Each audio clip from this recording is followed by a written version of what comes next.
Imagina entrar a una agencia Ford en 1997 buscando una camioneta pesada, de esas que sirven para jalar, cargar y no rendirse, y que el vendedor te lleve directo hasta una F-250. Hasta ahí todo normal. El problema es que esa F-250 no se parece en nada a lo que tú tenías en la cabeza. No tiene las líneas rectas, el frente cuadrado, ni ese aire de camión de rancho que todo el mundo asociaba con una 3/4 de tonelada. Se ve exactamente igual que la F-150 nueva que acaba de salir. Mismo cofre redondeado, misma cabina, mismos faros ovalados. Y ahí es donde la mayoría de los compradores se quedaba mirando la insignia 2 veces, como si Ford se hubiera equivocado de placa. No se había equivocado.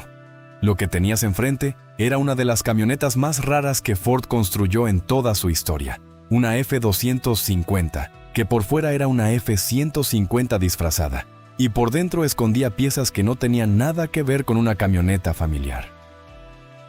Para entender por qué existe esta rareza, hay que retroceder un poco.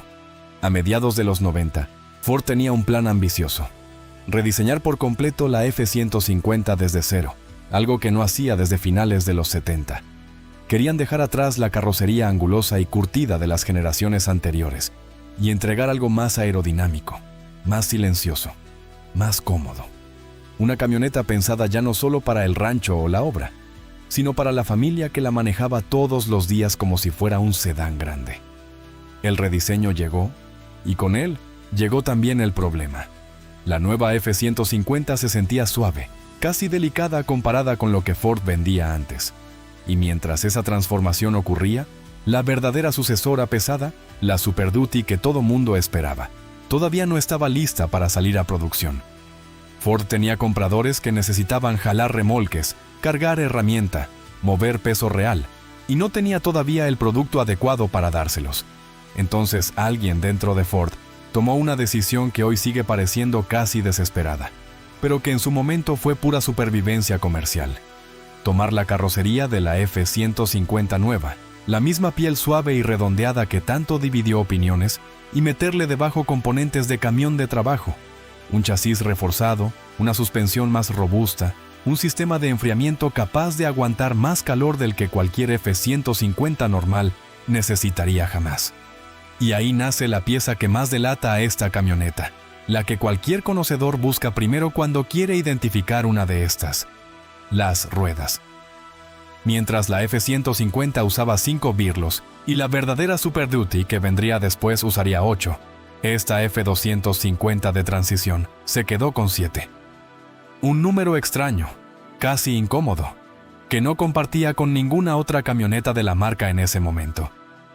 Si alguna vez ves una de estas rodando y cuentas 7 birlos en la rueda, ya sabes que no estás viendo una F-150 cualquiera. Por fuera, comodidad de camioneta familiar.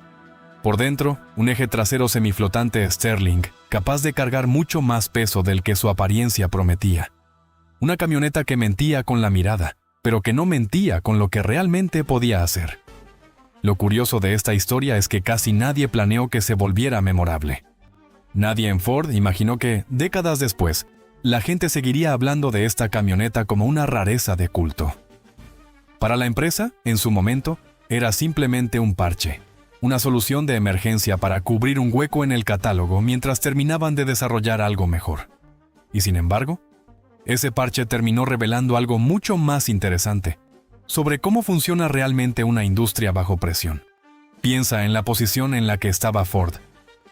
Tenían 2 generaciones de camionetas conviviendo circulando al mismo tiempo, algo que rara vez ocurre en el mundo automotriz sin generar confusión. Por un lado, la F-250 de carrocería vieja, la que todavía conservaba el diseño cuadrado y curtido, que los compradores tradicionales reconocían de inmediato. Por otro lado, esta nueva F-250 de apariencia suave, la que se robaba la piel de la F-150 recién nacida. 2 camionetas con el mismo nombre, el mismo número en la placa, pero pensadas para públicos completamente distintos. Y aquí es donde el comprador promedio empezaba a sentir esa incomodidad silenciosa que define a esta historia.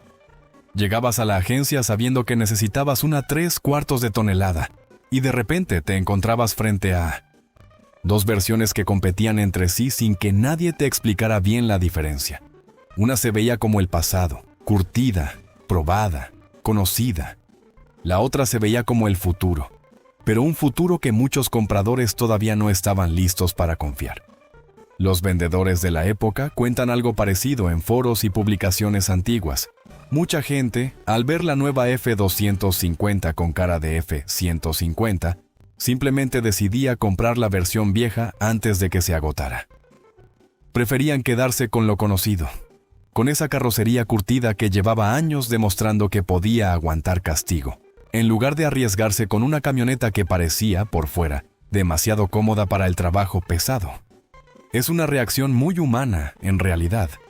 Cuando algo cambia de apariencia demasiado rápido, la desconfianza aparece antes que la curiosidad. No importa que por dentro la ingeniería fuera sólida, que el eje trasero aguantara más peso, que el sistema de frenos estuviera reforzado. La gente compra primero con los ojos, y los ojos de un comprador de camionetas en 1997 no estaban preparados para aceptar que algo tan suave pudiera ser, al mismo tiempo, algo tan fuerte. Y así, mientras la F250 de carrocería vieja se despedía en su último año de vida, agotando existencias casi por nostalgia, esta versión nueva y rara empezaba su breve y confusa existencia en un punto ciego del catálogo de Ford. Ni suficientemente comercial para el comprador de trabajo pesado que desconfiaba de su apariencia, ni suficientemente conocida para el comprador casual que ni siquiera sabía que existía una diferencia entre las dos F250 estacionadas, una junto a la otra en el mismo lote. Debajo de esa carrocería que tanto dividía opiniones, había un argumento que pocos compradores se tomaban el tiempo de escuchar. Porque si dejabas de lado la apariencia y te ibas directo a la ficha técnica, esta camioneta contaba una historia completamente distinta. Una historia de capacidad real, no de imagen. De fábrica venía con un V8 de 4,6 litros, pero la mayoría de los compradores que realmente entendían lo que estaban comprando, terminaban optando por el motor grande, el V8 de 5,4 litros, capaz de entregar alrededor de 235 caballos de fuerza y 330 libras-pie de torque. En papel no suena descomunal para los estándares de hoy, pero para finales de los 90 era un motor serio, con el músculo suficiente para mover una camioneta que pesaba más de lo que su carrocería sugería. Y ese peso extra no era casualidad ni descuido de ingeniería. Era la razón de ser de todo el proyecto. Recuerda que por dentro esta camioneta no compartía la misma columna vertebral que la F150. Tenía un chasis reforzado, capaz de absorber el castigo de cargas pesadas sin flexionarse como lo haría una estructura pensada solo para uso familiar. Tenía ballestas más rígidas en la parte trasera, diseñadas para mantener la estabilidad incluso cuando el remolque empezaba a jalar en curvas o pendientes. Y tenía, sobre todo, ese eje trasero Sterling semiflotante que mencionamos antes. Una pieza de ingeniería robusta tomada prácticamente sin cambios de las camionetas de trabajo pesado. El resultado, dependiendo de la configuración exacta, era una camioneta capaz de jalar cerca de 8.700 libras y cargar más de 3.000 libras en la caja. Números que, para un comprador que solo veía el exterior curveado y pensaba en una F150 con placa distinta, resultaban casi difíciles de creer. Aquí es donde vale la pena detenerse un momento, porque esta contradicción es exactamente lo que hace interesante a esta camioneta décadas después. No era una impostora. No era una F150 con una insignia más grande pegada al costado para cobrar más caro. Era, en la práctica, una camioneta de trabajo genuina, escondida detrás de una carrocería que parecía haber sido diseñada para llevar niños al colegio, y no para arrastrar un remolque de ganado cuesta arriba. Y sin embargo, esa misma honestidad mecánica es la que terminó jugándole en contra en el mercado. Porque un comprador que necesita confiar en su camioneta para el trabajo diario, no compra basándose en especificaciones que tiene que buscar en un catálogo. Compra basándose en lo que ve, en lo que reconoce, en lo que sus manos y su instinto le dicen que va a aguantar. Y esta camioneta, por más capaz que fuera por dentro, seguía pareciendo, a simple vista, la opción equivocada para quien buscaba resistencia. Fue precisamente esa desconexión entre apariencia y capacidad real la que convirtió a esta F-250 en una de las camionetas más malentendidas de su época. Pero para entender por qué esta camioneta terminó atrapada entre dos mundos, hay que hablar de lo que estaba pasando con la F-150 en la que se basaba, porque ese rediseño no fue un simple cambio de forma. Fue, según muchos que vivieron esa transición, uno de los momentos más polémicos en la historia de la marca. Cuando Ford presentó la nueva generación de la F-150, dejó atrás décadas de líneas rectas, cofres cuadrados y esa estética curtida que definía a las camionetas de trabajo desde los años 70.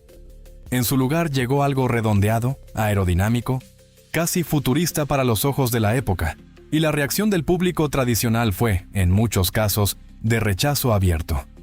Si uno revisa publicaciones y foros de camioneteros de finales de los 90, encuentra un patrón que se repite una y otra vez. Gente que sentía que Ford los había traicionado, que había tomado una herramienta de trabajo, curtida y honesta, y la había convertido en algo que parecía sacado de un comercial de familia feliz. Palabras como suave, afeminada o de ciudad aparecen constantemente en esas discusiones antiguas, siempre comparando la nueva carrocería con la anterior, siempre con un tono de decepción. Y sin embargo, detrás de ese rechazo inicial, había una decisión calculada de Ford, no un capricho de diseño. La empresa Vanas había notado algo que cambiaría para siempre la forma en que se venden las camionetas.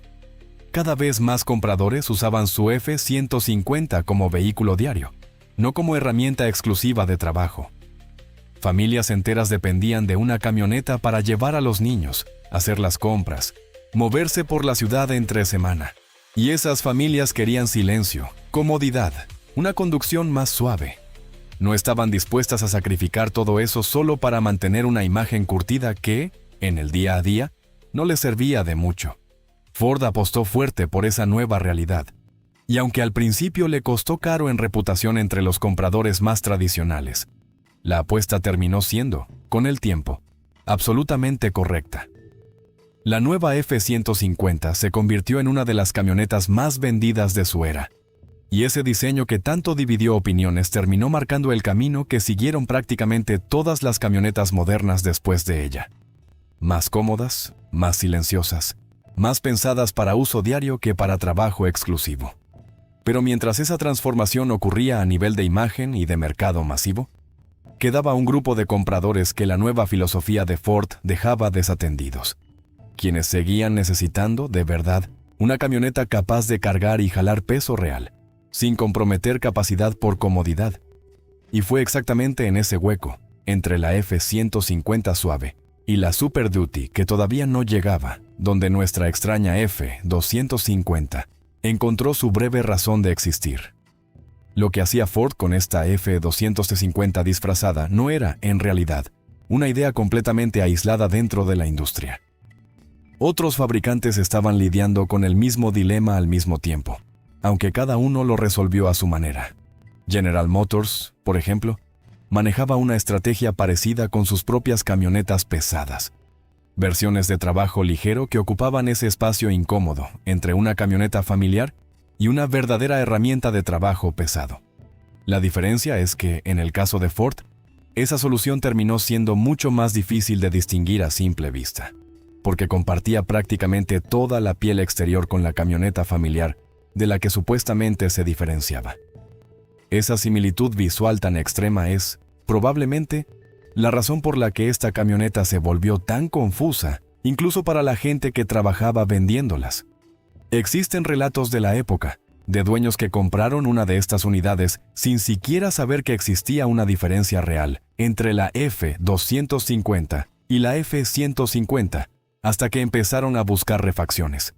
Llegaban al mostrador pidiendo una pieza cualquiera, pensando que su camioneta era básicamente una F-150 con otro nombre, y se topaban con la sorpresa de que el eje trasero, la suspensión o el sistema de frenos no coincidían con lo que el catálogo mostraba para una F-150 normal, y esa confusión no era un detalle menor.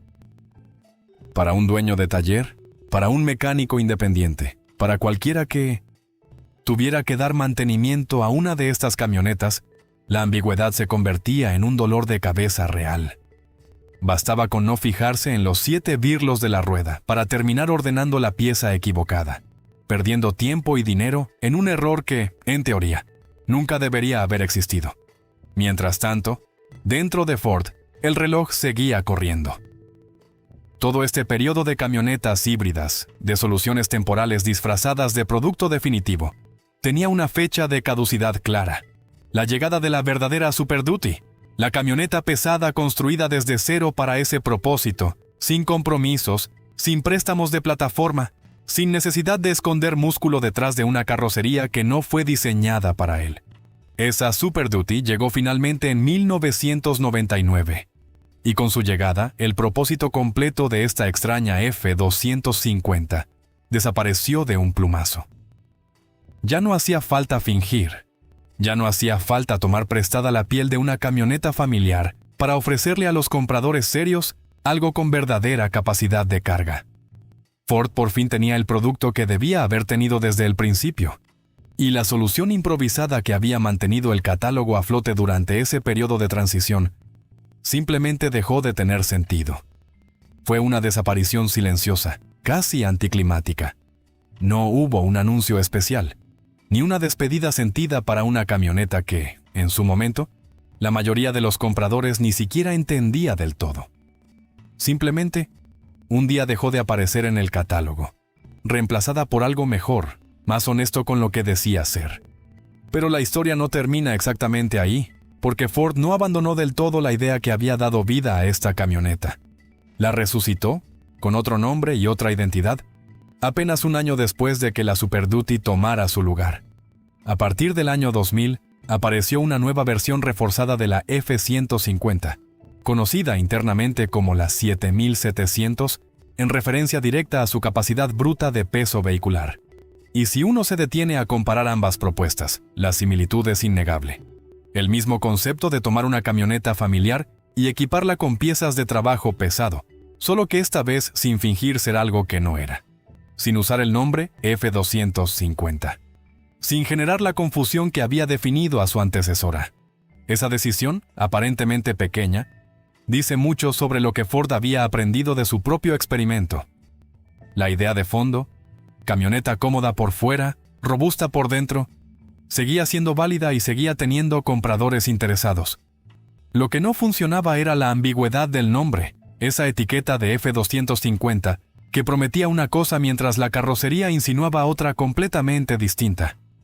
Al llamarla simplemente F-150 7700, Ford eliminaba de un solo golpe toda la confusión que había perseguido a la versión anterior.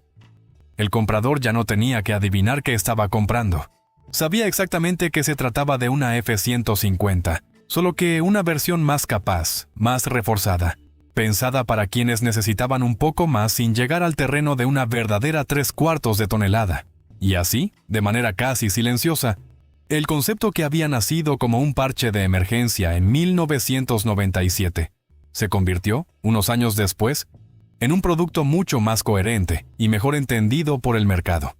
La lección quedó grabada, aunque nadie la haya escrito explícitamente en ningún comunicado oficial. Cuando se pide a un comprador que confíe en algo que se ve de una manera y funciona de otra completamente distinta, la confusión gana casi siempre, sin importar qué tan sólida sea la ingeniería detrás.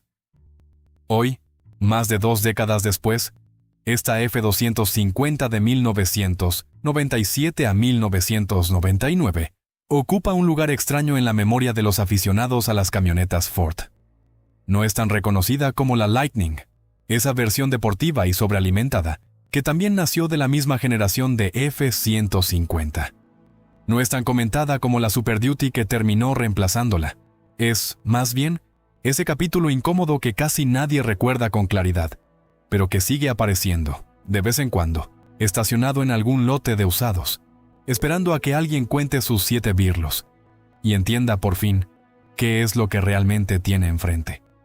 Para entender del todo por qué esta generación de F-150, la misma que le prestó su piel a nuestra extraña F-250, terminó siendo tan importante, hay que mirar todo lo que nació alrededor de ella en esos años.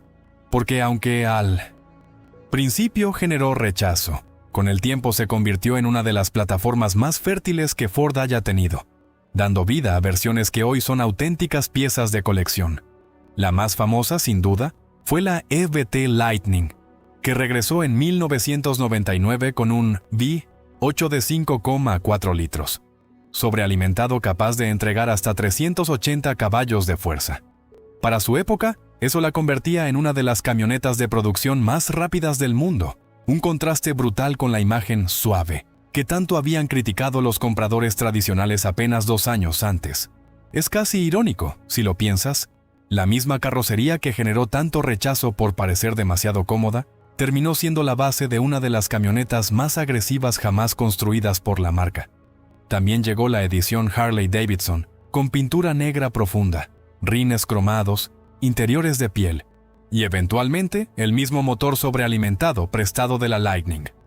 Una propuesta pensada para un comprador completamente distinto al que buscaba nuestra F250 de trabajo. Alguien que quería imagen, actitud, presencia, más que capacidad de carga bruta. Y en el año 2001 llegó otro hito silencioso pero importante: el regreso de la configuración de cabina doble a la F150, algo que la marca no ofrecía en ese modelo desde los años 60. Antes de eso, si querías 4 puertas completas en una Ford, tenías que subirte a una F250 o F350. Ese cambio abrió la puerta a la fórmula que hoy domina el mercado de camionetas. Vehículos familiares grandes, cómodos, con espacio real para pasajeros, que también pueden trabajar cuando se les necesita. Toda esta explosión de variantes, desde la Lightning hasta la Harley-Davidson, desde el regreso de la cabina doble hasta ediciones especiales de NASCAR, confirma algo que en 1997 nadie quería aceptar todavía. Ford había tomado la decisión correcta al rediseñar la F150, aunque el precio fuera a cargar durante un par de años con la incomodidad de productos de transición como nuestra F250 disfrazada. Fue tal el impacto de esta generación que se llevó el título de Camioneta del Año, según Motor Trend en 1997, apenas unos meses después de que los foros y las revistas especializadas la destrozaran con comentarios sobre su diseño demasiado suave.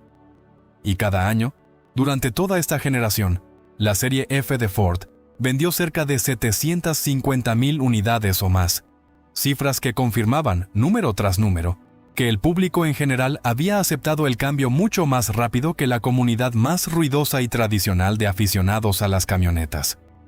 Ahora bien, toda esta historia de éxito comercial tiene un lado menos glamoroso, uno que cualquiera que esté pensando en comprar una de estas camionetas hoy, ya sea la F150 de aquella generación o nuestra rara F250 disfrazada, necesita conocer antes de enamorarse solo de la nostalgia. El motor V8 de 5,4 litros, el mismo que le daba a nuestra F250 esa capacidad de carga que tanto la distinguía, arrastra una reputación complicada entre los mecánicos que han trabajado con él durante años. Uno de los problemas más documentados tiene que ver con las bujías. En ciertos años y configuraciones, el diseño de la culata permitía que las bujías, con el tiempo y el calor acumulado, terminaran literalmente expulsadas de su lugar por la presión de combustión, o que se rompieran dentro del orificio al intentar retirarlas para darles mantenimiento. Un dolor de cabeza que cualquier propietario de talleres independientes de esa época conocía de memoria, y que convertía algo tan simple como cambiar bujías en un procedimiento que podía salirse de control rápidamente.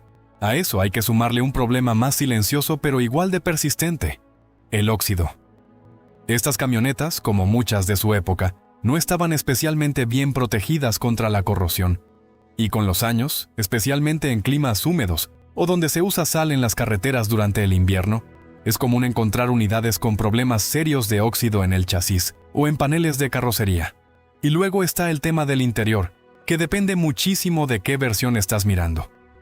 Las configuraciones más básicas, pensadas explícitamente para trabajo, venían con materiales bastante económicos, algo que tiene sentido cuando recuerdas que estas camionetas estaban destinadas a ensuciarse, a cargar herramienta, a pasar más tiempo en terracería que en la sala de exhibición de una agencia.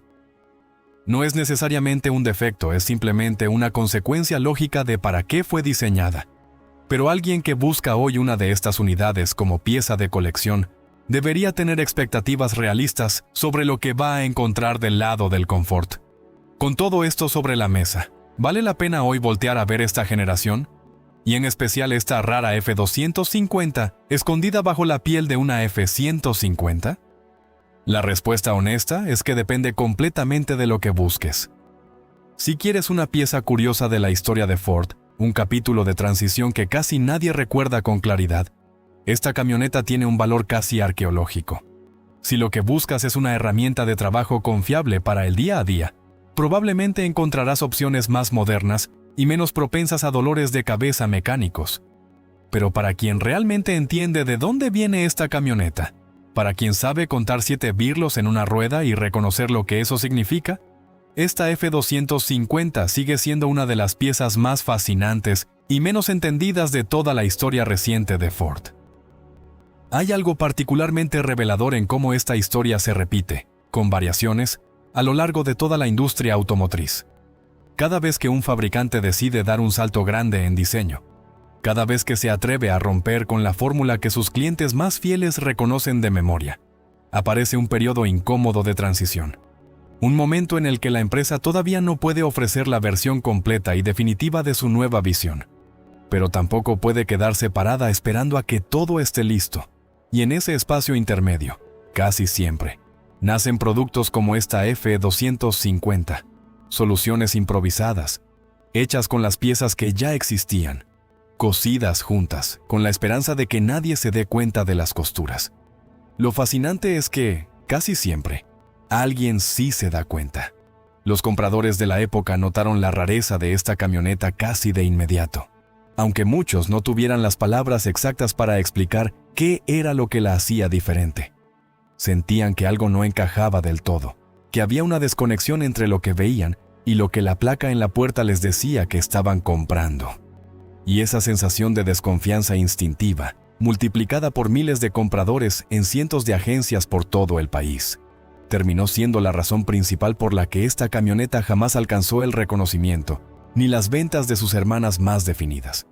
La F150 familiar por un lado, la Super Duty de trabajo pesado por el otro. Pero el tiempo tiene una forma curiosa de cambiar el valor de las cosas. Lo que en su momento se sintió como una rareza confusa, casi como un error de catálogo, hoy se ha convertido, para quienes conocen la historia completa de la marca, en uno de los capítulos más interesantes para estudiar. Porque esta camioneta no es solamente una curiosidad mecánica, es en el fondo un retrato honesto de cómo funciona una empresa grande cuando se ve obligada a improvisar bajo presión, cuando el calendario no espera a que todo esté perfecto antes de exigir un producto en el piso de ventas. Cada pieza de esta historia, el chasis reforzado escondido bajo una carrocería suave, los 7 birlos que no coincidían con nada más en el catálogo, el eje trasero prestado casi sin cambios de las camionetas verdaderamente pesadas, cuenta la misma verdad desde un ángulo distinto. A veces las soluciones más honestas no son las más elegantes, ni las más fáciles de vender. Son simplemente las que permiten que una empresa siga funcionando mientras termina de construir lo que realmente quería ofrecer desde el principio. Y esa es, quizás, la lección más valiosa que deja esta camioneta olvidada. No todas las grandes historias automotrices nacen de un éxito rotundo o de una innovación revolucionaria celebrada desde el primer día. Algunas nacen, simplemente, de la necesidad de resolver un problema urgente con lo que se tiene a la mano, aunque el resultado termine pareciendo, por un tiempo, una contradicción rodante. Hoy, si tienes suerte, todavía puedes cruzarte con una de estas camionetas en algún lote de usados perdido, en algún grupo de aficionados en línea, o estacionada en la entrada de una casa cualquiera, sin que su dueño sepa del todo la historia rara que carga debajo del cofre. Por fuera, sigue pareciendo una simple F150 de finales de los 90, redondeada, familiar, sin nada que llame especialmente la atención al primer vistazo.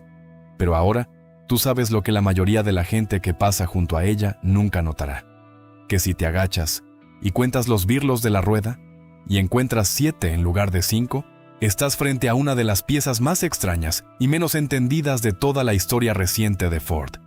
No fue un capricho de diseño, no fue un error de fábrica, Fue la respuesta de una empresa entera obligada a resolver, en tiempo récord, un problema que ella misma se había creado al reinventar su camioneta más importante, antes de tener lista la sucesora que de verdad necesitaba cargar con el trabajo pesado. Una solución cosida con piezas prestadas, con un chasis reforzado escondido bajo una piel suave, con un eje trasero tomado casi sin cambios de las camionetas de verdad pesadas, y con un número de birlos que no coincidía con nada más en el catálogo. Duró apenas 3 años en el mercado. Nació de la urgencia, vivió en la confusión, y desapareció en el momento exacto en que dejó de ser necesaria, sin despedida, sin anuncio especial, simplemente reemplazada por la Super Duty que Ford había querido construir desde el principio. Y sin embargo, ese breve paréntesis de 3 años sigue diciendo algo profundo sobre cómo se construyen realmente los productos que después damos por sentados. Detrás de cada camioneta perfectamente definida que hoy vemos en el mercado, con su identidad clara, su propósito evidente, su lugar establecido en el catálogo, casi siempre hubo, en algún momento, un capítulo torpe de transición. Un producto que no encajaba del todo, que confundía a los compradores, que los vendedores tenían que explicar con cuidado para que nadie se sintiera engañado. Esta F250 disfrazada de F150 es ese capítulo torpe hecho camioneta. Y quizás por eso, más de 2 décadas después, sigue generando la misma reacción que generó el primer día que salió de la agencia. Una mezcla de extrañeza y curiosidad, la sensación de estar frente a algo que no termina de encajar en ninguna categoría clara, pero que precisamente por eso resulta imposible de ignorar una vez que conoces su historia completa. La próxima vez que veas una camioneta de finales de los 90, que se parezca a una F150 pero lleve una insignia de F250, ya no la vas a ver igual. Vas a ver un pedazo de la historia de Ford, un recordatorio silencioso de que a veces las soluciones más improvisadas terminan contando las historias más honestas sobre cómo se construyen, de verdad, los productos que cambian una industria entera.